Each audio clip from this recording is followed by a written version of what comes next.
Okay, so this week we're focusing on two exercises. One that works on controlling the pitch on the flute for your middle C sharps and D flats, which I know are a real problem note for everybody. And then the second exercise is just a progression of training our ear. The second exercise, we're going to do like the first half of it this week and the second half of it next week. And I think it'll be really fun. So I'm excited to show it to you. Okay, so the exercise for this week I wrote to really target focusing on that middle register D flat and C sharp. So I'm just going to outline things that you can think about.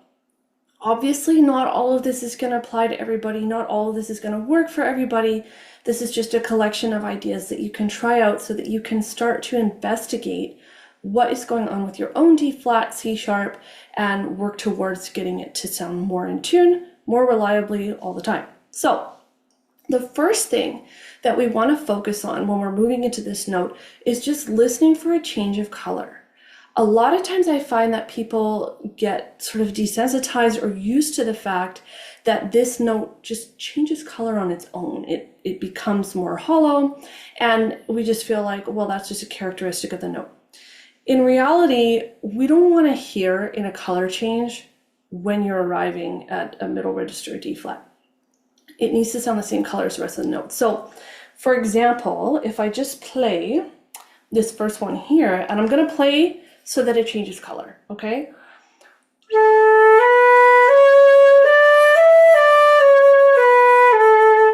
So hopefully you can hear that C sharp, it's just more hollow than the rest. It's also sharper, but that color change is the first sign for us, like, okay, something's probably not quite right about that. If I play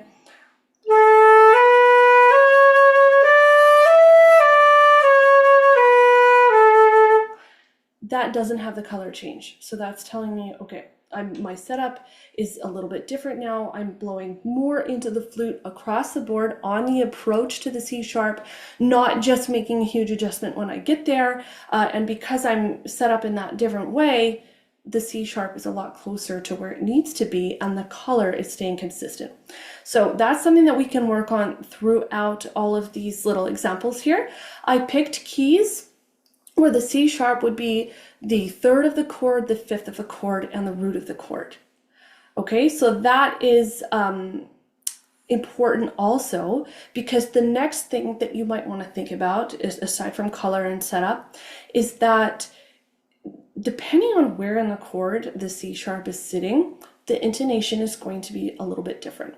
So I found this great chart online that I will put under the video, chords of just intonation. And this is just showing you the tendencies that the chord tones have in different like qualities, major, minor. So we can see in the major scale here, the third is lower, about 14 cents lower. So that means if we go back to our example here, this is going to be an A major scale and then outline of an A major chord here. If I use my drone, which you can, but you don't have to, it depends on where your ears are at and what you're doing, but here is the drone for the A. So I'm going to play.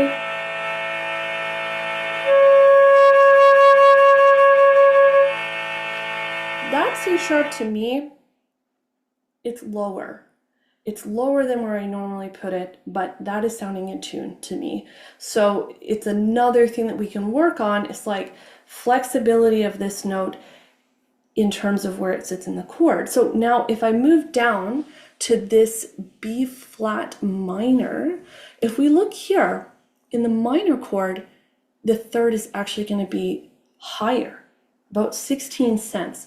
I mean, honestly, I don't know how many cents higher I'm playing. I just know that it needs to be higher.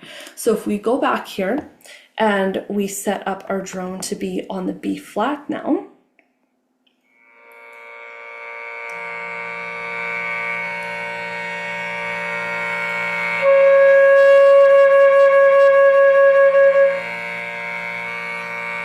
to me, it definitely feels like it's in a different place. And that sounds in tune, as far as I can tell. So that's another way that you can use this exercise. And then it's the approach going up, the approach going down, and then the approach to that note within the context of the arpeggio. Okay, as you play through the exercise, another thing that we're looking for is that all of these notes stay at the same pitch. So sometimes, like for example in La Prima D, that beautiful opening solo, one of the challenges is having the C sharp at the same pitch all the way through, because every time you come back to it, it still needs to be the same as the point of reference that you gave on the first one. So in this exercise, we can also think about evaluating whether that note is staying consistent all the way through. The next thing that you might want to consider is the dynamic. So you could make this harder if this is already feeling like something you have control of.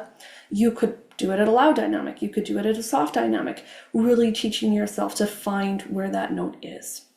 If you have trouble getting the note lower, just generally, so sometimes people are, they just can't, like if it,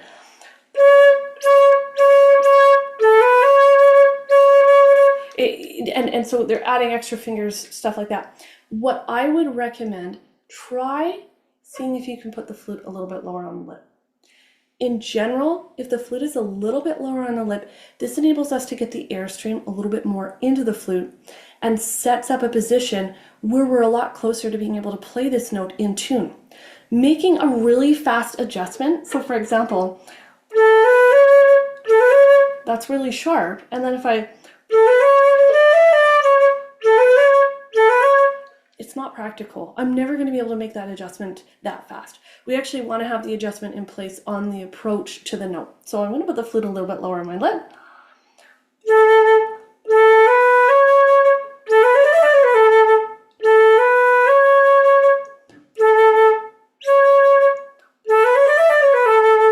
There, I'm able to play the whole group of 5 basically on the same position, and the C sharp is coming out in tune. So that's another thing that you can think about.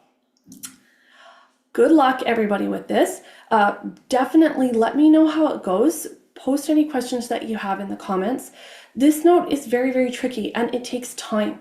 It's so flexible, and I think that's one of the things that makes it so difficult, because it's really just about precision of the airstream, how we're aiming that air, for what volume, for what color exactly, and in different keys, it's going to be in different places. Okay, so for the ear training exercise this week, I came up with something that I thought would be really fun, actually. I enjoyed doing it, and the second half of this exercise I'll actually have in the video for next week. So we're just going to focus on sort of the first stage, okay? So I took a melody that is probably familiar to everybody. The point of this is that this melody is familiar. So if you don't know this song at all, just switch out for another melody that is familiar, but this probably is. So here is Somewhere Over the Rainbow, and I chose C major just for ease, but again, this is not really about matching our vocal range exactly. I'm not a singer. It will be obvious. This is more just for training the ear, okay? So on the exercise itself, I've written it in a lower octave just for the singing, for ease of reading the notes, and in an upper octave for playing it on the flute, because obviously we don't play down to this low A here. Okay, so you're going to use this music, and then you're also going to use a keyboard. Either if you have a piano that's in tune at home, you could use that, or you can find a keyboard online. So that's how I'm going to show you to do this now. Okay, so the idea here, I have this keyboard that I found online.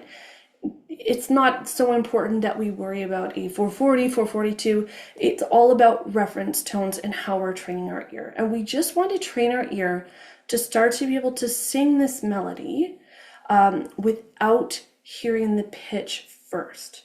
Okay, so we can progress it over time, practice it for the week. It should be easy. We don't need to sing the actual lyrics of the song. So I'll just show you what I mean. So there is the first note. So, and now I'm going to go for the upper octave. Okay, so I got it, more or less. It's a little out of my range, but good enough.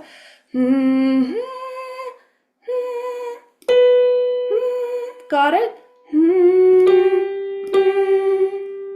I shot too low.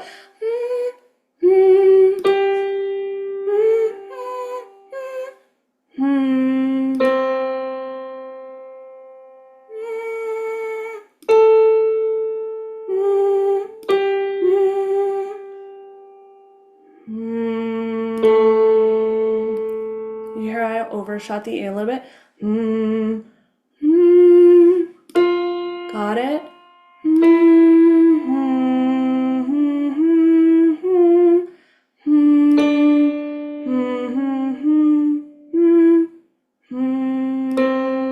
So what I'm doing there for myself, I'm sort of singing through the areas where I know I have it, and I'm then checking the pitch after I've arrived.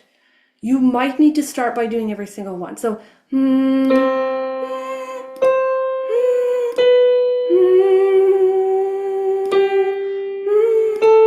etc., all the way through. And then what you can do is you can start to leave notes out and just use this keyboard to check yourself. Okay, did I get it? That second time I remembered, okay, I pitched too low on that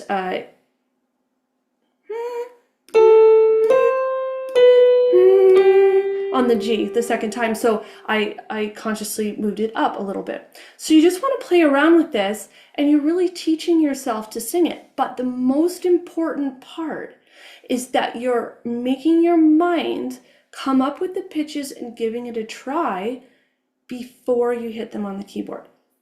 If you feel like, okay, I absolutely can't do that, okay, then play them on the keyboard first, and it's sort of back to that note matching that we did in week 1, and that's fine. We have to be where we are. Okay, so this is, if you were doing great at the note matching, then we really want to be singing these intervals before we then check and make sure, okay, I was in the vicinity of that. If you cannot quite tell, like let's say you sing the note, you play the note, like, was I in tune? I would suggest record yourself and listen back, because it's a lot easier to hear our intonation when we're recording and listening back, because our brain is not so busy trying to come up with the notes and sing it. Okay, so that's the first stage of this. The second stage that we will do this week is where we play it. So it's really the exact same exercise. Don't just skip to playing it though, okay? We want to train the ear first. So once you have the ear trained and you feel like, okay, I can more or less sing this, then it's time to move to playing the flute, because we want our brain to be doing the same thing.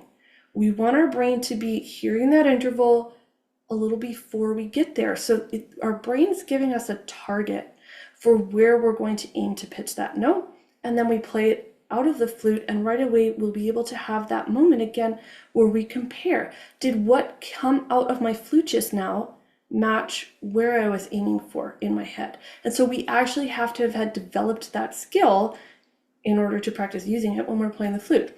So here I'm going to just make sure I'm somewhere in tune with this. I say it's close enough. So I'm going to check, you know what, I'm going to check this G that I had pitched too low. So I'm going to play, and then I'm going to touch this G here and see if my flute's nearby.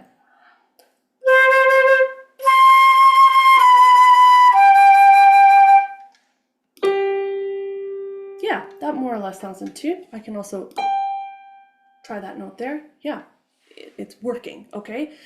For example, if I play something that's really out of tune so you can hear it. So I'm going to play, I'll play the opening octave and be a little bit flat on the top.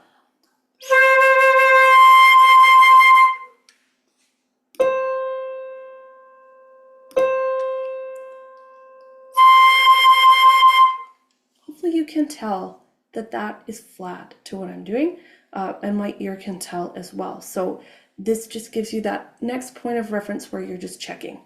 Obviously, if you have a piano and you can play the piano in the octave that you're playing, that's ideal. But here we can use this also to give ourselves a point of reference. The best advice I can give, don't rush, be patient. This takes time. It may not happen in a week, but it's well worth it, because what we're doing here is we're trying to internalize that sense of the pitch, so that we're not relying on a tuner to tell us whether we're flat or sharp. We're starting to be able to rely on our ear, and we're really training our ear again to remember where these notes are and to sing these intervals and be able to produce that target for us where we can start to predict where those notes are going to lie. This skill is absolutely invaluable, because you always have it with you. Then you don't have a tuner, and you're bringing again that ability to know whether you're in tune or not inside yourself and making yourself the judge of that, which is going to increase your confidence with intonation. If you found this video helpful, the full series as well as links to all of the exercises are in our free school community. There's a link to that community in the description.